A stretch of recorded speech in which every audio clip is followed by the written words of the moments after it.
The day my son-in-law, Mark, threw that lukewarm coffee at my feet, a silent scream tore through me. Not because of the stains spreading on my old slippers, but because something inside me snapped. It wasn't the first time he'd made me feel like dirt, like a stray dog begging for scraps.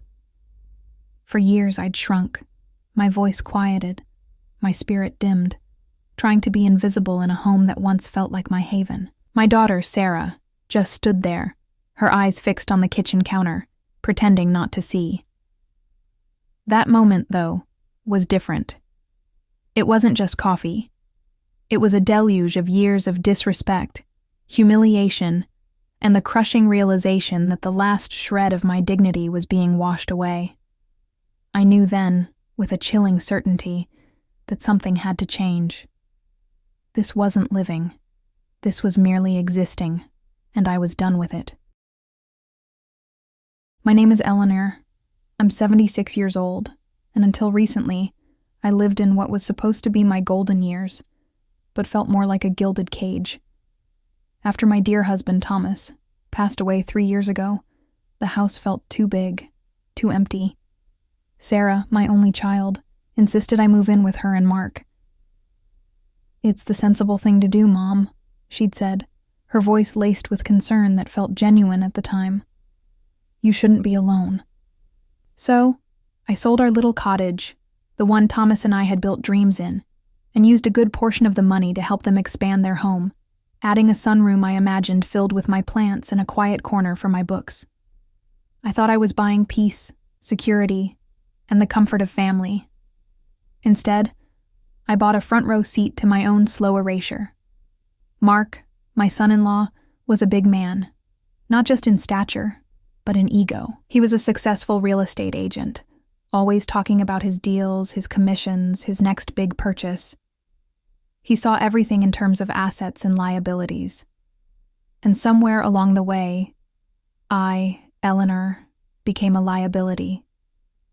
Sarah, my sweet Sarah, whom I'd raised with so much love and sacrifice, seemed to shrink under his shadow, just as I did.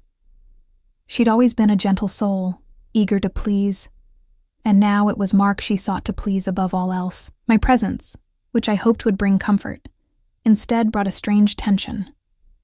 Every creak of my chair, every sip of my tea, seemed to echo too loudly in their meticulously kept house. The signs started subtly, like a hairline crack in a wall, almost imperceptible at first. It began with the little comments from Mark during dinner. "Eleanor, still eating those expensive blueberries? You know how tight things are with the new remodel." Or, "Mom, are you sure you need the thermostat set so high? Electricity bills are through the roof." These weren't questions. They were accusations. Sarah would clear her throat, sometimes offer a weak, "Mark, please." But it never went further than that. I tried to help, truly. I'd offer to do dishes, but Mark would say, "No, Mom, just sit. You'll probably break something." I'd try to tidy up, but he'd sigh loudly. "Honestly, Eleanor, just leave it. We have a cleaning lady for a reason." He made me feel utterly useless, a burden taking up space, consuming resources, offering nothing in return. One evening, I tried to share a memory of Thomas, a funny story from our early marriage. Mark abruptly cut me off. "Eleanor, that's enough of the old stories. We're trying to watch the news here." Sarah squeezed my hand under the table, a silent apology, but it felt hollow. It was then I started noticing the silences when I entered a room, the quick glances between them, the way conversations would abruptly shift. I felt like a ghost, haunting my own life. My sunroom, the one I'd paid for, was slowly taken over by Mark's golf clubs and Sarah's craft supplies. My plants withered in a corner, forgotten. My books remained stacked, unread. My presence was tolerated, not welcomed.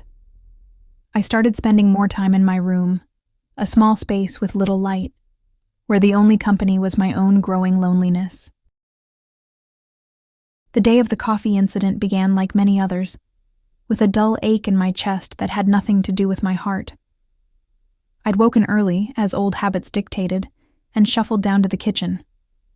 Mark was already there, towering over the counter, scrolling on his phone. I quietly poured myself a cup of the instant coffee Sarah bought for me. The good stuff was reserved for Mark. I sat at the small breakfast nook, trying to make myself small. Mark grunted something about a tough client, then suddenly slammed his phone down. "You know, Eleanor," he began, his voice dangerously low. "It's really something, isn't it? You just sit around, eat our food, use our electricity, and do absolutely nothing. You eat, but don't help." My stomach clenched. I took a shaky sip of my coffee. "I try, Mark," I whispered, my voice barely audible. "I offer—" He scoffed, a harsh, dismissive sound. "Offer? What do you offer exactly? More clutter? More expenses? You're just a permanent fixture taking up space." He picked up his coffee mug, which was still half full, and I saw his eyes narrow. "You're a burden, Eleanor. A dead weight." My heart pounded. I felt a flush creeping up my neck. I looked at Sarah, who had just entered the kitchen, holding a laundry basket. Her eyes darted from Mark to me, then to the floor. She didn't say a word. She just stood there, frozen. "Mark, please," I managed, my voice trembling. He smirked, a cruel twist of his lips. "Please what, Eleanor? Please acknowledge the truth?" And then, with a flick of his wrist, he tossed the contents of his mug towards me. It wasn't a full splash, more of a deliberate, contemptuous flick. The lukewarm coffee arced through the air and splattered across my slippers, my robe, and the floor around my feet. A few drops even stung my cheek. The silence that followed was deafening. The coffee dripped from my robe, forming a dark stain. Sarah let out a small gasp, dropping the laundry basket.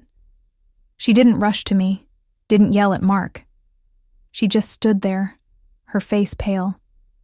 Mark, still smirking, simply walked past her, out of the kitchen. "Clean that up, Sarah," he said, without looking back. I looked at Sarah, my daughter, my flesh and blood. Her eyes, filled with what looked like shame, finally met mine. "Mom," she started, her voice weak. I'm so sorry." "He's just stressed." "Stressed?"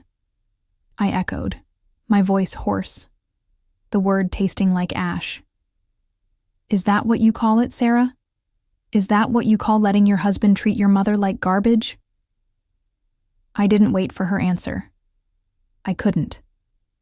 My legs felt like jelly, but I pushed myself up from the table, every fiber of my being screaming.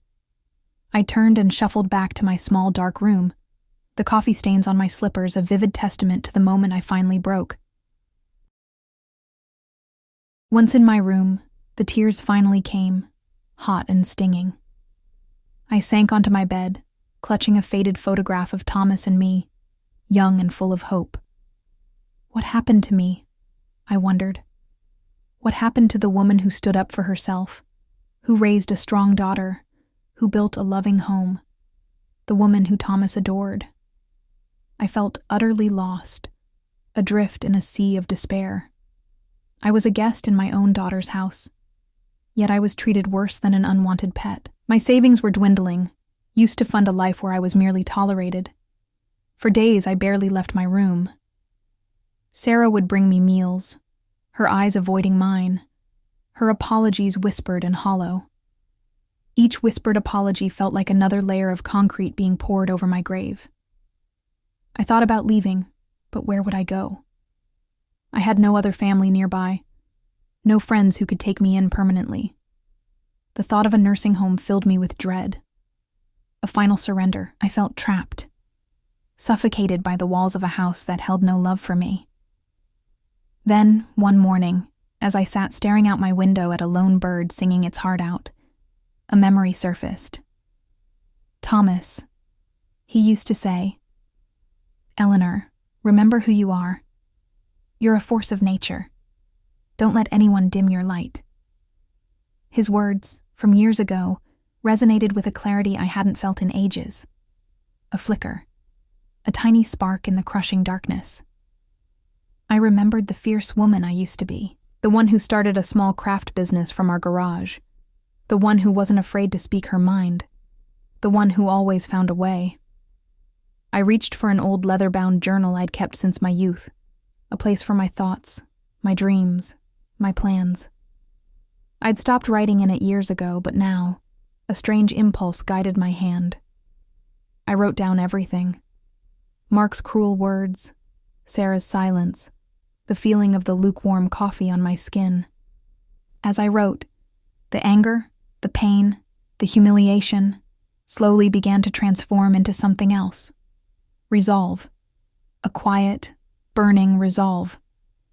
I realized that my worth wasn't defined by Mark's insults or Sarah's inaction. My worth was inherent.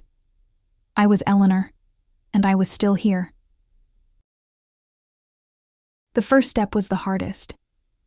I started by looking into my finances. I had more than I thought. Enough for a small place, maybe even a tiny apartment, somewhere far away from here. I spent hours online, researching assisted living communities that felt more like independent apartments, small houses for rent, even options for shared living with other seniors. I needed a plan. This wasn't about revenge. It was about survival. It was about reclaiming my life, my dignity. I found a lovely little senior community about 2 hours north, nestled near a small lake. It had communal gardens, a library, and activities. It felt peaceful, like a fresh breath of air. I quietly made arrangements, securing a small studio apartment, giving a deposit. I packed only the essentials, the things that truly mattered. Thomas's watch, my old journal, a few cherished photos, and the plants I'd rescued from the sunroom, small and fragile, but clinging to life. The day I left, I didn't make a scene. I waited until Mark was at work. Sarah came into my room looking pale and uneasy. "Mom, where are you going with that suitcase?" she asked, her voice trembling. I looked her in the eye, for the first time in years, truly looked at her without fear or sadness. "I'm going to live, Sarah," I said, my voice steady, no longer a whisper. "I'm going somewhere I'm respected, somewhere I'm safe, somewhere I can breathe." I paused, then added, "You chose your path, Sarah, and I'm choosing mine." She started to cry, reaching for me, but I gently stepped back. "I love you, my dear," I said, "but I cannot stay where I am treated like a burden." I left before she could say another word, before her tears could weaken my resolve. Now, I wake up to the sound of birds, not insults. My little apartment is filled with sunlight, my resurrected plants thriving by the window. I spend my days reading, gardening, joining book clubs, and making new friends. I volunteer at the local animal shelter. I sip my coffee, good coffee, with a smile. I am not merely existing. I am truly living again. I am Eleanor, a woman who found her voice, not in anger, but in the quiet strength of walking away from what diminished her. The scar of that lukewarm coffee remains, not as a mark of shame, but as a reminder that sometimes the most painful moments are the ones that finally push you towards freedom. My story is just one of many. So many grandparents, so many elders, find themselves in similar situations, feeling invisible, unheard, or disrespected by the very people they love. If you've ever felt this way, or if you know someone who has, I want to hear from you. What was the moment you realized things had to change? What gave you the strength to stand up for yourself or a loved one? Share your thoughts and experiences in the comments below. Let's create a space where every grandparent's story is heard, valued, and celebrated. And if my story resonated with you, please consider giving this video a like, Share it with someone who might need to hear it, and subscribe to Grandparents' Story for more narratives of resilience, hope, and the unbreakable spirit of our elders. Your support helps us share these vital stories. Thank you for listening.